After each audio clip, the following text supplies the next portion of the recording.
ಅಧ್ಯಾಯ 2 ಪ್ರಜ್ಞೆ ನೋವಿನಿಂದ ಹೊರಬರುವ ದಾರಿ.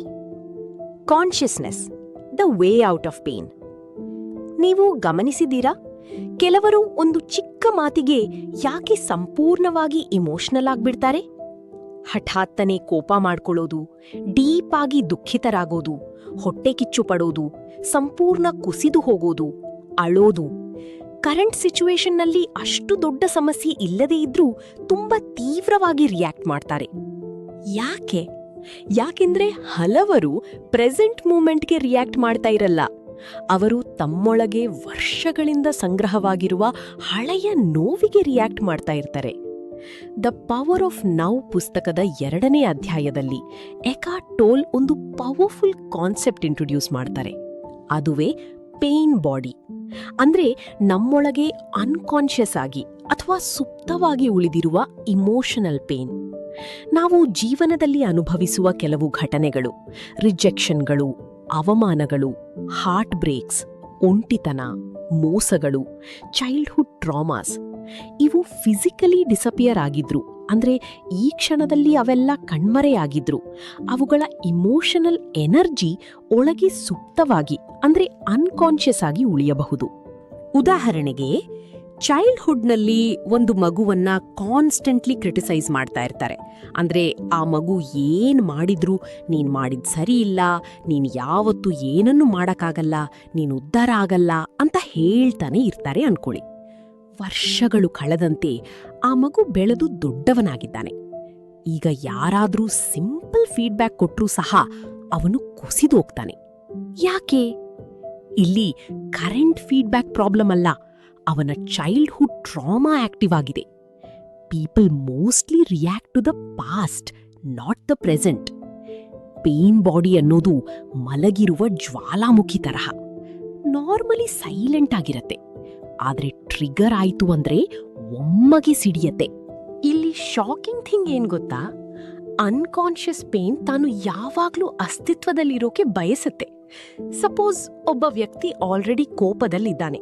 ಆಗ ಏನಾಗುತ್ತೆ? ಸಣ್ಣ ವಿಷಯ ದೊಡ್ಡ ಜಗಳಕ್ಕೆ ತಿರುಗುತ್ತೆ. ಹಾರ್ಮ್ಲೆಸ್ ಕಾಮೆಂಟ್ ಕೂಡ ಒಂದು ಅವಮಾನ ಅನ್ಸುತ್ತೆ. ನ್ಯೂಟ್ರಲ್ ಸಿಚುವೇಶನ್ ಕೂಡ ನೆಗೆಟಿವ್ ಆಗಿ ಕಾಣುತ್ತೆ. ಉದಾಹರಣೆಗೆ, ಒಬ್ಬ ತಂದೆ ತನ್ನ ಮಗನಿಗೆ ಹೇಳ್ತಾನೆ, ಇನ್ನೂ ಸ್ವಲ್ಪ ರೆಸ್ಪಾನ್ಸಿಬಲ್ ಆಗು ಅಂತ. ಇದೊಂದು ಸಿಂಪಲ್ ಅಡ್ವೈಸ್. ಆದ್ರೆ ಮಗನಿಗೆ ಸಡನ್ ಆಗಿ ಕೋಪ ಏರುತ್ತೆ. ರೂಮ್ಗೆ ಹೋಗಿ ಬಾಗ್ಲು ಧಡ್ ಅಂತ ಹಾಕ್ತಾನೆ, ಕೂಗಾಡ್ತಾನೆ. ಯಾಕೆ? ಇನ್ನೂ ಸ್ವಲ್ಪ ರೆಸ್ಪಾನ್ಸಿಬಲ್ ಆಗು ಅಂತ ಹೇಳಿದ್ದು ಪ್ರಾಬ್ಲಮ್ ಅಲ್ಲ, ವರ್ಷಗಳಿಂದ ಒಳಗೆ ಕಲೆಕ್ಟ್ ಆಗಿದ್ದಂಥ ಫೀಲಿಂಗ್. ನಾನು ಯಾವಾಗ್ಲೂ ಬೇಜವಾಬ್ದಾರಿಯಾಗೆ ಕಾಣ್ತೀನಿ ಅನ್ನೋ ಫೀಲಿಂಗ್. ಹಳೆಯ ಇಮೋಷನಲ್ ಪೇನ್ ರಿಯಾಕ್ಟ್ ಮಾಡ್ತಿದೆ ಇಲ್ಲಿ. ಇನ್ನೊಂದು ಉದಾಹರಣೆ ನೋಡೋಣ. ಒಬ್ಬ ತಾಯಿ ದಿನಪೂರ್ತಿ ಕೆಲಸ ಮಾಡಿ ಮೆಂಟಲಿ ಎಕ್ಸಾಸ್ಟ್ ಆಗಿದ್ದಾಳೆ ಅಂದ್ಕೊಳ್ಳಿ. ಮಗು ಆಕ್ಸಿಡೆಂಟಲಿ ಗಾಜಿನ ಲೋಟ ಒಡೆದ್ಬಿಡತ್ತೆ. ಆಗ ತಾಯಿಗೆ ಸಡನ್ಲಿ ಕೋಪ ಏರಿ ಮಗು ಮೇಲೆ ಕೂಗಾಡ್ತಾಳೆ. ಇಲ್ಲಿ ಒಡೆದ ಗಾಜಿನ ಲೋಟ ಪ್ರಾಬ್ಲಮ್ ಅಲ್ಲ, ತಾಯಿಯ ಸ್ಟೋರ್ಡ್ ಇಮೋಷನಲ್ ಓವರ್ಲೋಡ್ ಹೊರಗೆ ಬರ್ತಿದೆ. ನೋಟಿಸ್ ಮಾಡಿ, ಈ ಎಲ್ಲ ಸಿಚುವೇಶನ್ಸ್ನಲ್ಲಿ ಪ್ರೆಸೆಂಟ್ ಮೂಮೆಂಟ್ ಮಾತ್ರ ಪ್ರಾಬ್ಲಮ್ ಅಲ್ಲ, ಹಳೆಯ ನೋವು ಪ್ರೆಸೆಂಟ್ ರಿಯಾಲಿಟಿ ಮೇಲೆ ಶ್ಯಾಡೋ ಹಾಕ್ತಿದೆ. ಅದನ್ನೇ ಎಕಾರ್ಟ್ ಟೋಲ್ ಪೇನ್ ಬಾಡಿ ಎಂದು ಕರೆಯುತ್ತಾರೆ. ಅನ್ಕಾನ್ಷಿಯಸ್ ಪೇನ್ ವಾಂಟ್ಸ್ ರಿಯಾಕ್ಷನ್, ಯಾಕಂದ್ರೆ ರಿಯಾಕ್ಷನ್ ಮೂಲಕ ಅದು ಸ್ಟ್ರಾಂಗ್ ಆಗತ್ತೆ. ಬ್ರೂಟಲ್ ಟ್ರೂತ್ ಏನು ಅಂದ್ರೆ, ಕೆಲವರು ತಮ್ಮ ಶಾಂತಿಯನ್ನ ತಾವೇ ಹಾಳು ಮಾಡ್ಕೋತಾರೆ. ಯಾಕಂದ್ರೆ ಒಳಗಿನ ಸಫರಿಂಗ್ ಅವರಿಗೆ ಅಭ್ಯಾಸ ಆಗಿರುತ್ತೆ. The addiction to suffering. ಇದು ಸ್ಟ್ರೇಂಜ್ ಅನ್ಸ್ಬೋದು, ಆದ್ರೆ ತುಂಬಾ ಜನ ಸಫರಿಂಗ್ಗೆ ಅಡಿಕ್ಟ್ ಆಗಿರ್ತಾರೆ. ಒಂದು ಹಳೆಯ ಕೈದಿಯನ್ನ ಇಮ್ಯಾಜಿನ್ ಮಾಡಿ. ಜೈಲಿನ ಡೋರ್ ಓಪನ್ ಆಗಿದೆ, ಆದರೂ ಹೊರಗೆ ಬರಲು ಆತನಿಗೆ ಭಯ. ಯಾಕೆ? ಜೈಲು ನೋವು ಕೊಡುವಂಥ ಜಾಗವೇ, ಆದ್ರೆ ಅದು ಪರಿಚಿತ ಜಾಗ ಆಗ್ಬಿಟ್ಟಿದೆ. ಬಹಳ ಜನ ಎಕ್ಸಾಕ್ಟ್ಲಿ ಹೀಗೆಯೇ ತಮ್ಮೊಳಗೆ ಇಮೋಷನಲ್ ಜೈಲ್ ಮಾಡ್ಕೊಂಡು ಜೀವನ ಮಾಡ್ತಾ ಇರ್ತಾರೆ. ಪರಿಚಯವಿಲ್ಲದ ಶಾಂತಿಗಿಂತ ಪರಿಚಿತವಿರೋ ನೋವಿನೊಂದಿಗೆ ಕೆಲವು ಜನ ಸೇಫ್ ಫೀಲ್ ಮಾಡ್ತಾರೆ. ಕನ್ನಡದ ಗಾದೆ ಇದೆಯಲ್ಲ, ಗೊತ್ತಿಲ್ಲದೆ ಇರೋ ದೇವರಿಗಿಂತ ಗೊತ್ತಿರೋ ದೆವ್ವನೇ ಸೇಫ್ ಅಂತ. ಹಾಗಿದ್ರೆ ಸಲ್ಯೂಷನ್ ಏನು? ನೋವನ್ನ ಸಪ್ರೆಸ್ ಮಾಡ್ಬೇಕಾ? ಇಗ್ನೋರ್ ಮಾಡ್ಬೇಕಾ? ನೋ.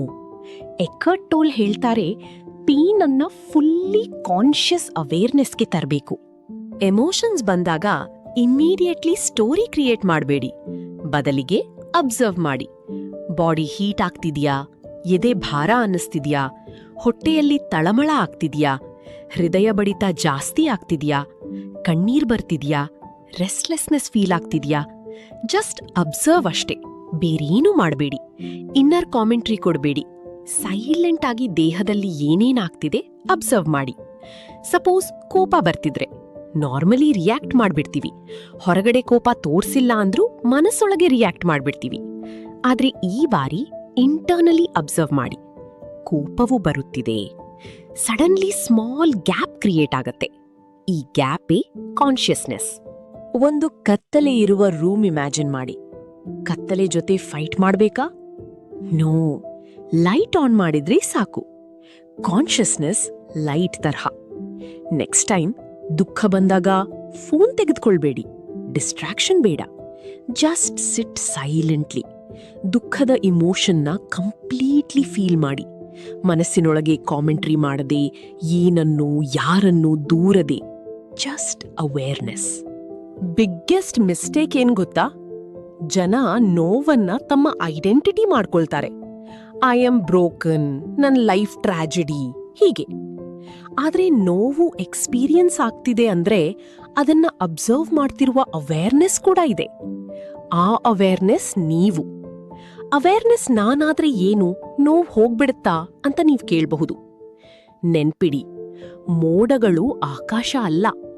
ಅದೇ ರೀತಿ ಇಮೋಷನ್ಸ್ ಕೂಡ ನಿಮ್ಮ ರಿಯಲ್ ಐಡೆಂಟಿಟಿ ಅಲ್ಲ. ಆಕಾಶದಲ್ಲಿ ಚಂಡಮಾರುತ ಬರುತ್ತೆ, ಗುಡುಗು, ಮಳೆ, ಕಪ್ಪು ಮೋಡಗಳು ಎಲ್ಲ ಬರುತ್ತೆ. ಆದ್ರೂ ಆಕಾಶ ನಾಶ ಆಗೋದಿಲ್ಲ. ಮನಸ್ಸಿನ ಇಮೋಷನ್ಸ್ ಕೂಡ ಹಾಗೆ. ದಿ ಕಮ್, ದಿ ಗೋ. ಆದ್ರೆ ಅವೇರ್ನೆಸ್ ಸದಾಕಾಲ ಇಲ್ಲೇ ಉಳಿಯತ್ತೆ. ಈ ಕ್ಷಣದಲ್ಲಿ ನಿಮ್ಮೊಳಗೆ ಪೇನ್ ಇರಬಹುದು. ಆದ್ರೆ ಸೈಲೆಂಟ್ಲಿ ಅಬ್ಸರ್ವ್ ಮಾಡ್ತಿರುವ ಅವೇರ್ನೆಸ್, ಅದು ಪೇನ್ಗಿಂತ ಡೀಪ್. ಬಹುಶಃ ನೀವು ವರ್ಷಗಳಿಂದ ನಿಮ್ಮ ಇಮೋಷನಲ್ ಪೇನ್ನಿಂದ ಓಡ್ತಿದ್ದಿರಬಹುದು. ಡಿಸ್ಟ್ರಾಕ್ಷನ್ ಮೂಲಕ, ಜನಗಳನ್ನ ಬೆರೆಯುವ ಮೂಲಕ, ಎಂಟರ್ಟೈನ್ಮೆಂಟ್ ಮೂಲಕ.